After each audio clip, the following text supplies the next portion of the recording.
So to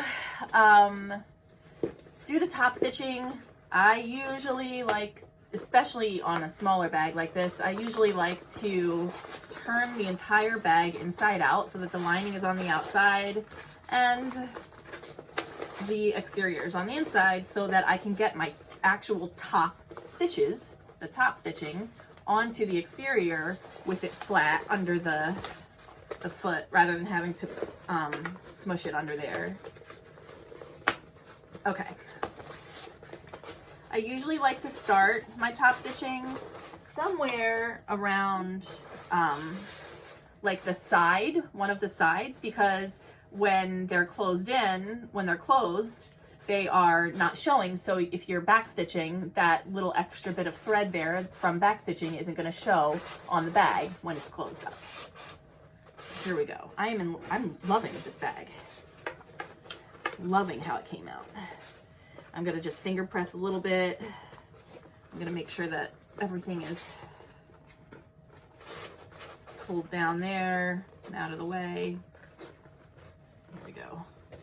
Okay, here we go. Of course, you're going to keep that flap out of the way as you're top stitching. And I'm going to start on the side, right by one of these straps. And here we go. Smush. Just smush it.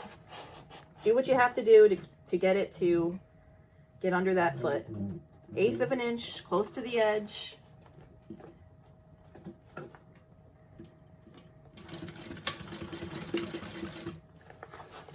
we go.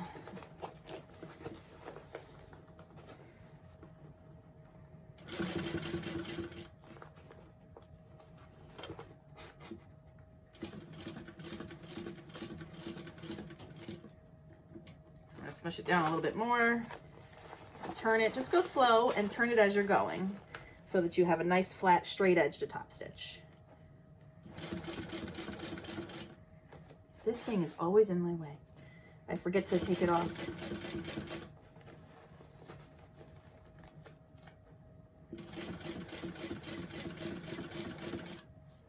Even with an industrial, when I hit these seams, I go slow and hand crank, because the last thing I want is a skipped stitch or something to go wrong.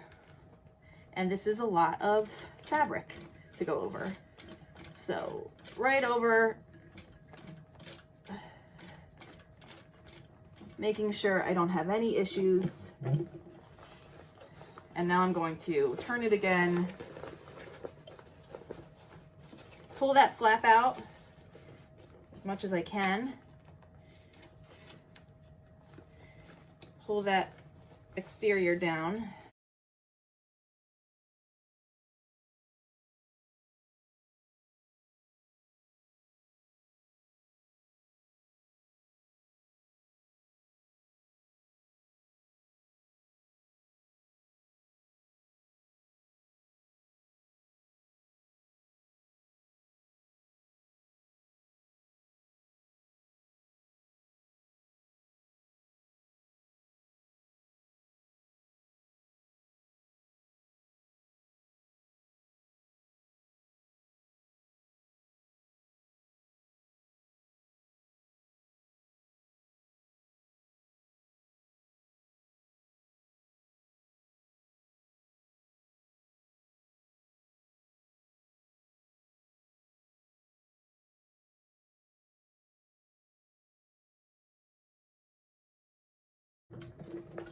Okay guys, well, I have this here. I'm just gonna take this out and close up the bag. Sometimes I will turn the bag back around before I close it up, just so I can stick my hand through the pocket one more time and make sure that I can push all of the exterior corners and everything out really well, and then close it up with it turned the other way. But I just wanted to get it finished for you as quickly as possible today, and it seemed to work out fine. But I might suggest that when you go to close your bag, just turn it around first, check it out, push out the corners, make sure everything's okay, and then close up the pocket.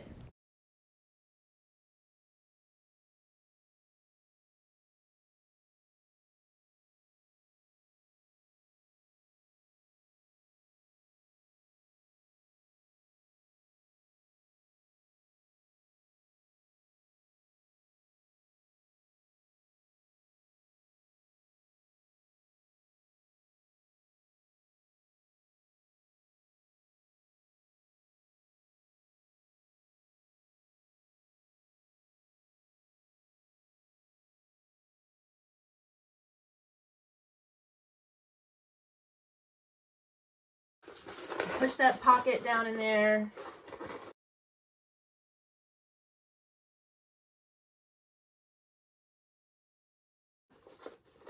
Close it. And now I'm going to turn it back around and shape the bag.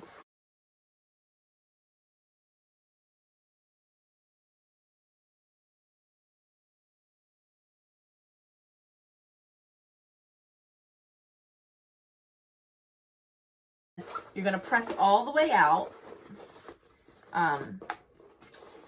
All the way out as much as you can, right? Then you're going to, what I do is I actually put my hand in and I put my finger where the triangle is, but you know, where we cut that triangle, and you can feel where the split is between the seam that was flattened and the seam that wasn't. And then I hold that out while I press this inward like that. And then I'm going to do the same thing over here. I'm going to find that triangle spot and hold it out while I snap the snap. And then I kind of even it out. I may have to push up a little bit here. I pushed up a little bit. Like, what I mean by push up is get your finger in there and push up and out towards the snap and upward. And that kind of gives you a chance to shape it the way you want it. And it will train to that shape. I've been carrying mine without any issues with the shape whatsoever. So I know it works, especially with the vinyl. But again, like I've said, depending on the material you use, you're going to get different results. So, you know, just choose something. If the shape is really important to you, definitely choose something like this. I think this is like a marine vinyl. Okay, that is it for this part. Let's go get the chain strap so we can see what it looks like, and let's go talk about regular straps. Okay, so we have lots of people who sell hardware in our Facebook groups that I'm sure could supply all kinds of different things. I just had these. These are like from Etsy, I think. Etsy or Amazon. But really, there's so much out there that you can choose from. So I have this one. I actually had put on the one that my daughter is carrying and using, the one that she claimed, basically the prototype bag.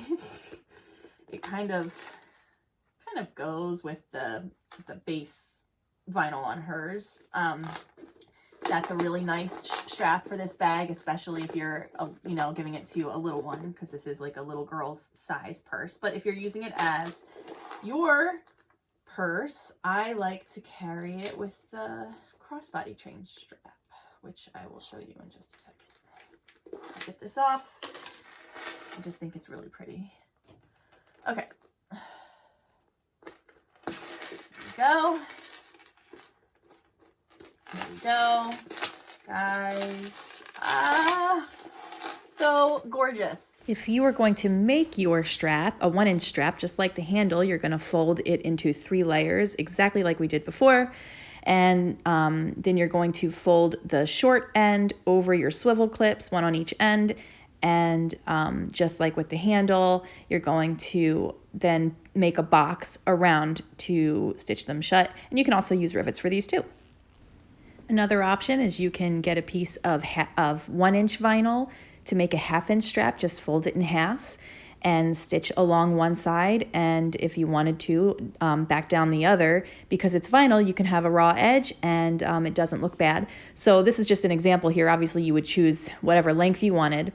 I stitch down one side, turn it around, and stitch down the other. And then you would just use 1/2-inch swivel clips and fold it over the edge just like you did with the 1-inch. Small, thin strap to go around a hat. Okay, if you're using fabric, make sure you interface it. Fold in the edges of the short ends to keep them from being raw. Then fold the long ends to the center, fold it over one more time, and then you've got a strap with no raw edges. And then you can get your swivel clip and do the same thing. Put it on there and box around to hold it in place.